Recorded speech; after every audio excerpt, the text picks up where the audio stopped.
Et pour commencer cette émission, cap sur l'océan Indien, sur l'île de la Réunion. Avis aux amateurs de sensations fortes, on vous emmène découvrir la route forestière du Maido en long skate.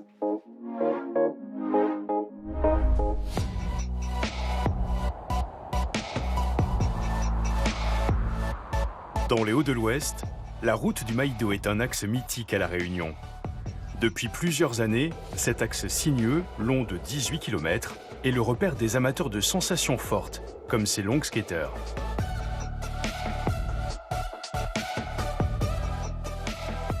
On fait un premier réglage pour avoir une bonne stabilité dans la descente. Et du coup là, on remet les écrous à 0.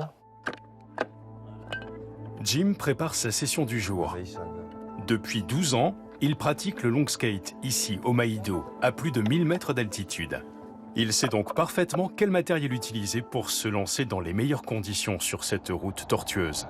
Selon la vitesse qu'on va avoir, le skate il va danser un peu. Donc selon la danse qu'on aura quand le skate il part en vrille, on va redonner un coup de serrage pour avoir la bonne stabilité. Là c'est mieux. Ouais. Une fois passé la barre des 45 km/h, on doit sortir du trottoir et aller sur la route. Et vu que nous, on saute cette barre, c'est pour ça qu'on peut se permettre de descendre sur la route. On aura les gants, et ça va nous permettre de poser la main et glisser dans la descente. Donc du coup, ça va glisser, la planche, elle va glisser. Enfin, voilà, ça va être du drift, on appelle ça.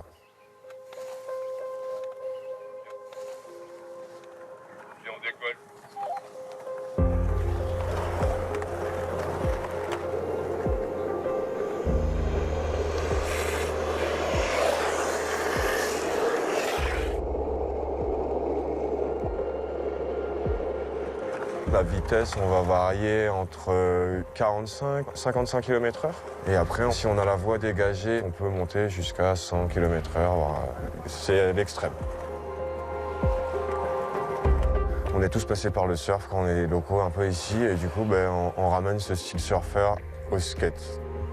Ça nous permet de surfer sur le bitume quand même. Un cycliste qui monte, un cycliste. Le skate, c'est comme le vélo. On peut freiner, c'est stable.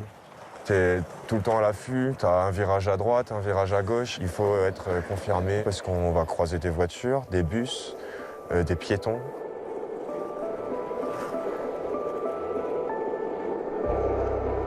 J'adore la vitesse, les sensations fortes et même le paysage dans le cadre qu'on est. On a des belles routes, de beaux dénivelés, on a vraiment de la chance.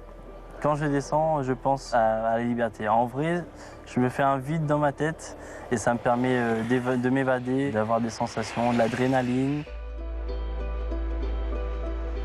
C'est instinctif. Des fois, tout en restant concentré sur la route, on reste attentif, mais on peut voir le paysage de temps en temps sur une ligne droite. Et c'est vraiment plaisant et magnifique à voir quand tu descends. Et l'air frais aussi, c'est top.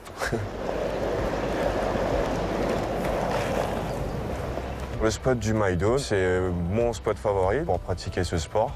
Donc ça serait vraiment le rêve de faire passer une étape du championnat du monde ici.